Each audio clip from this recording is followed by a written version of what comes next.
आज हम लोग कन्फाइंड स्पेस के बारे में चर्चा करेंगे। कन्फाइंड स्पेस का पार्ट 2 हो गया, इस कन्फाइंड स्पेस का पार्ट 1 हो गया है, पार्ट 2 के बारे में चर्चा किया जाएगा। यानी कन्फाइंड स्पेस, सीमित स्थान या संकुचित स्थान, या संकुचित स्थान।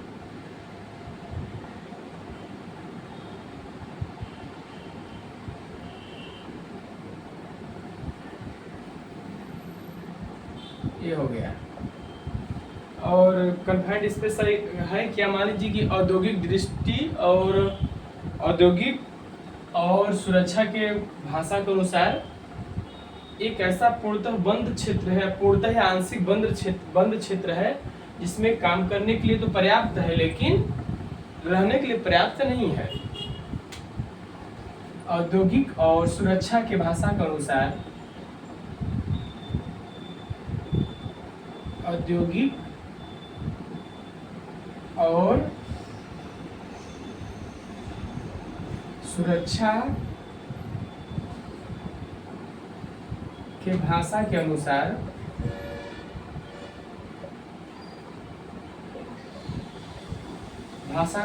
एक ऐसा क्षेत्र जो पूर्णतः बंद या आंशिक बंद क्षेत्र हो। एक ऐसा क्षेत्र जो पूर्णतः बंद या आंशिक बंद हो, जो पूर्णतः बंद या आंशिक बंद हो, जो काम करने के लिए पर्याप्त है लेकिन रहने के लिए पर्याप्त नहीं है, जो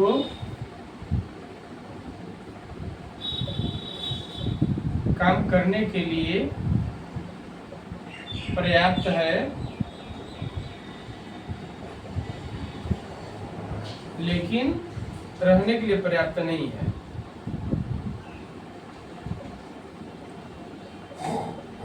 रहने के लिए पर्याप्त नहीं है, ये हो गया। औद्योगिक और सुरक्षा की भाषा के अनुसार ऐसा क्षेत्र जो पूर्णतः बंद या आंशिक बंद है, जो काम करने के लिए पर्याप्त है लेकिन रहने के लिए पर्याप्त नहीं है। और इसको पहचानेंगे कैसे? तो पहचानने के 3 तरीके हैं या 3 बिंदु बोल सकते हैं। कन्फाइंड स्पेस के पहचानने के 3 तरीके।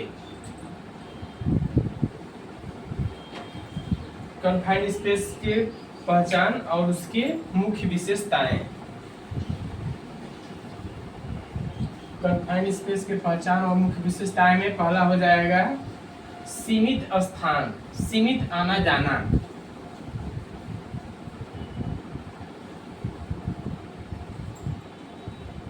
पहचान और मुख्य विशेषताएं।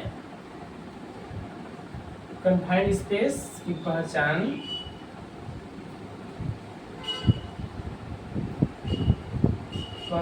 और मुख्य विशेषताएं।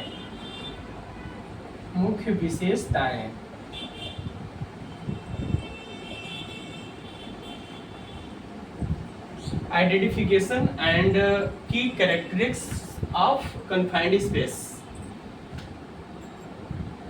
Identification and key characteristics of confined space में पहला हो जाएगा सीमित आना जाना।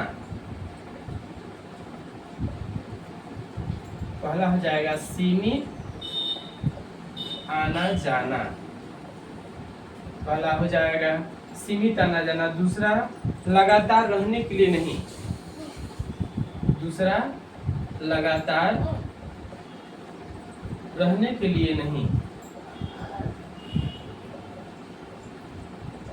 और तीसरा हो जाएगा हवा का पर्याप्त न होना। तीसरे में हवा का पर्याप्त न होना या हवा का लगातार न रहना, ना रहना।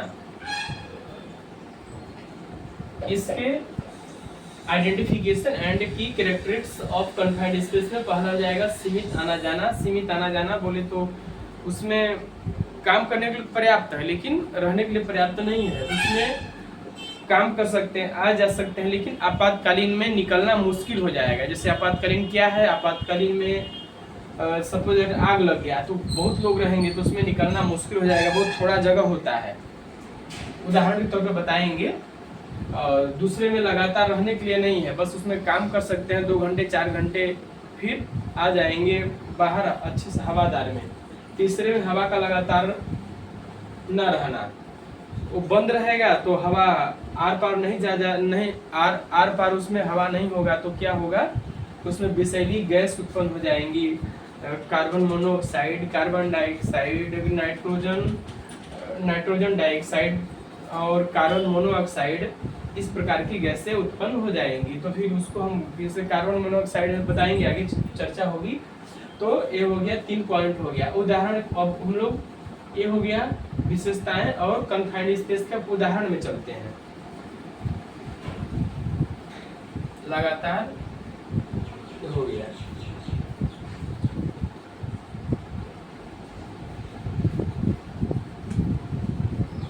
कन्फाइंड स्पेस के उदाहरण।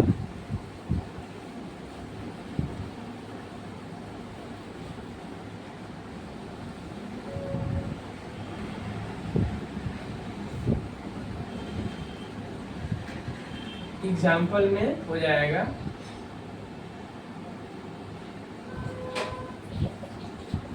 उदाहरण में हो जाएगा, आप लोग देखे होंगे water tanker, diesel tanker, petrol tanker और पेट्रोल टंकी नीचे वाला जो है वो भी कन्फाइंड स्पेस में आ जाएगा, अंदर वाला भाग। वाटर टैंकर जैसे हो गया water tanker,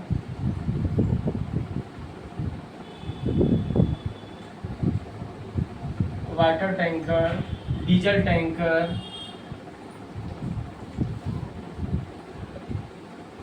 tanker, petrol tanker,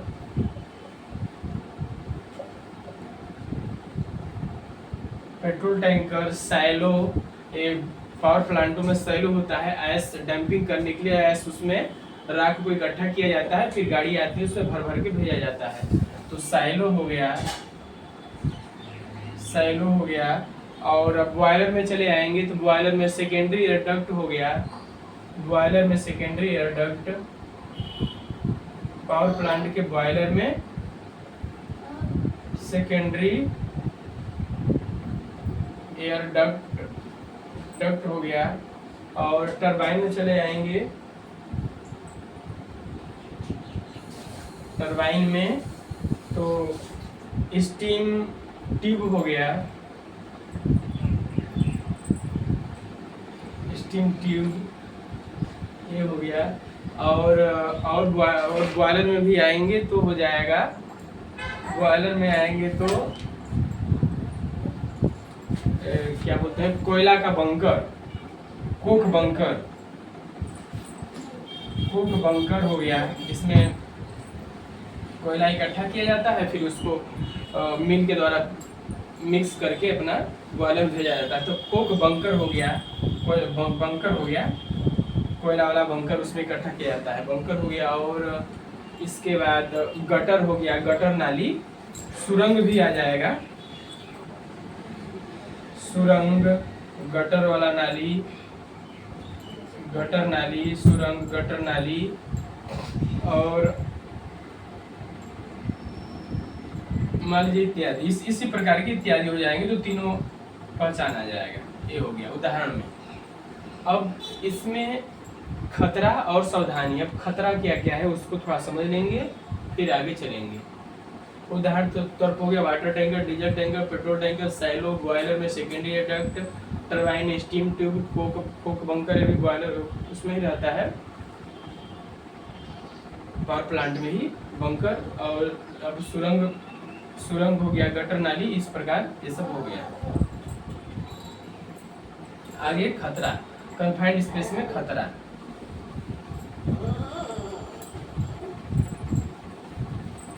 confined space में खतरा, हजार्ड्स इन कन्फाइंड स्पेस।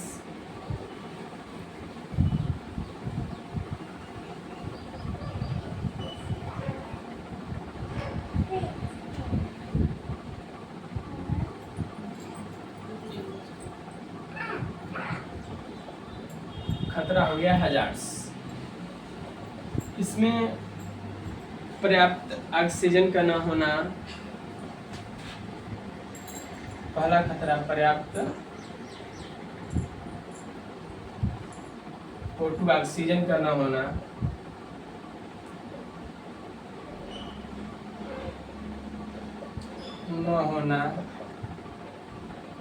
पर्याप्त पर्याप्त प्रकाश का न होना, पर्याप्त प्रकाश की कमी,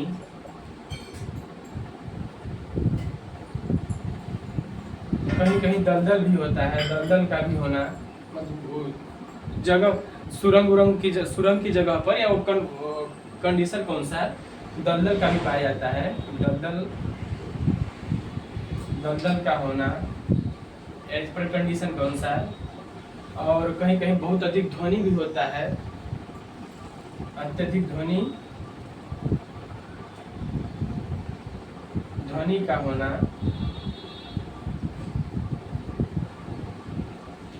विषैली गैस का होना, विषैली गैस का होना, ये सब खतरे हैं। विषैली गैस का होना और कन्फाइंड स्पेस बहुत दिनों से बंद रहता है तो उसमें कुछ जानवर भी उत्पन्न हो जाते हैं या फिर उसमें आ जाते हैं, तो विषैले जानवर का भी होना, विषैले जानवरों का होना, जैसे सांप हो गया, बिच्छू हो गया, गोजर हो गया, वो सभी उत्पन्न हो जाते हैं। विषैले जानवरों का होना हो गया ये सब। अब इसकी सुरक्षा सावधानियां, कन्फाइंड स्पेस में सुरक्षा सावधानियां।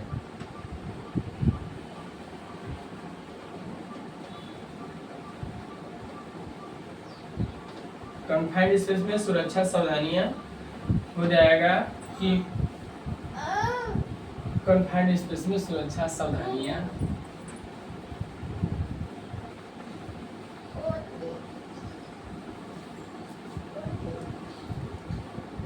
हो जाएगा, सुरक्षा सावधानियां,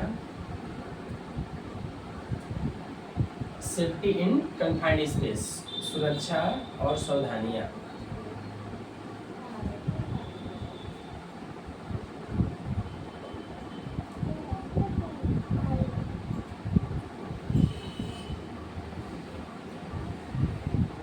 सुरक्षा सावधानियां में पहला पॉइंट हो जाएगा, इसमें एक्सपर्ट लोग काम करेंगे, कोई भी जाएगा तो उसमें एक्सपर्ट जाएंगे, जो जैसे काम बहुत समय से कर रहे हैं, जो जिसको उसके बारे में जानकारी होगा वही जाएगा उसमें काम करने। एक्सपर्ट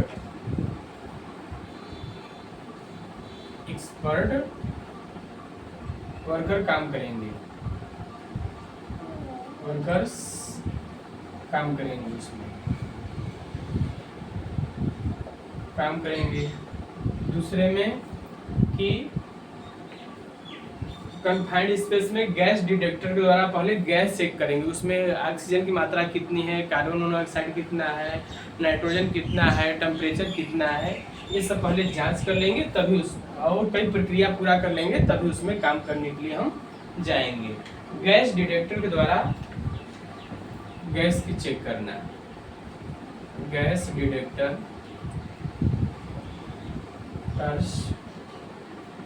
के द्वारा गैस चेक करना, गैस चेक करना। तो उसमें गैस चेक करेंगे कि ऑक्सीजन कितना है, कार्बन मोनोऑक्साइड कितना है, जो विषैली गैस है उन सबको पता करेंगे। तो गैस के द्वारा गैस डिटेक्टर से चेक करेंगे तो उसमें ऑक्सीजन 19.5 से 23.5 के बीच होना चाहिए।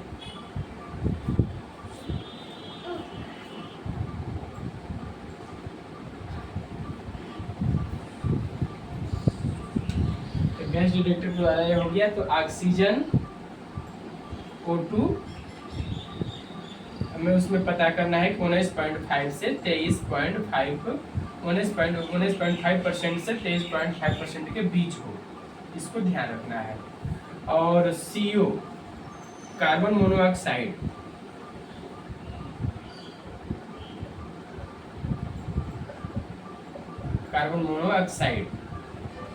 ये बहुत ही हानिकारक गैस है। इसकी मात्रा जितना कम होगा उतना ही अच्छा है। सिर्फ 50 ppm न रहे तो बहुत अच्छा है, यदि हल्का फुल्का है तो बहुत कम रहे उतना ही अच्छा है। इसका जैसे कि 50 ppm है, ppm बोले तो पार्ट्स पर मिलियन, पार्ट्स पर मिलियन, 50 ppm में हम 8 घंटे से कम काम करेंगे। इसमें भी 50 ppm है तो 8 आवर्स काम कर सकते हैं। 100 ppm रहेगा तो 4 आवर्स से कम काम करेंगे। 200 ppm रहेगा तो 2 आवर्स से कम काम करेंगे। 400 ppm रहेगा 1 घंटे के अंदर उस जगह को खाली कर देंगे। इसको ध्यान रखना है, क्योंकि कार्बन मोनोऑक्साइड वो हम लोगों के शरीर के साथ जब सांस लेते हैं तो हीमोग्लोबिन के साथ चिपक जाती है और ऑक्सीजन के प्रवाह को रोक देती है, जिससे इसमें मृत्यु होने का भी चांस रहता है। बेहोश हो जाते हैं लोग, बहुत लोग मृत्यु भी हो गया है। और कई प्लांटों में, स्टील प्लांटों में कार्बन मोनोऑक्साइड गैस लेने से मृत्यु भी हो जाती है। तो ऑक्सीजन इतना ध्यान देना है। कार्बन मोनोऑक्साइड हो गया तो गैस डिटेक्टर द्वारा चेक कर लेंगे। अब आगे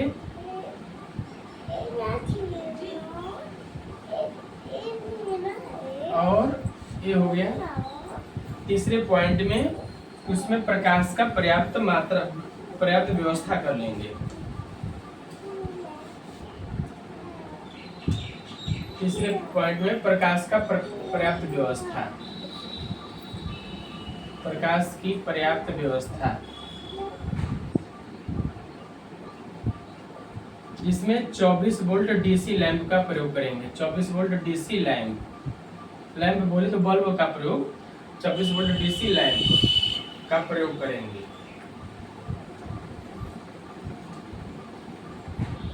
ये हो गया 24 वोल्ट ही डीसी लैंप क्यों किया। मान लीजिए कभी सपोज दैट झटका भी लगा, पहली बात तो ये वहाँ ऊष्मा कम उत्पन्न करेगा, क्योंकि वहाँ टेम्परेचर भी सही होना चाहिए, तो 24 वोल्ट डीसी का प्रयोग करेंगे। Suppose that current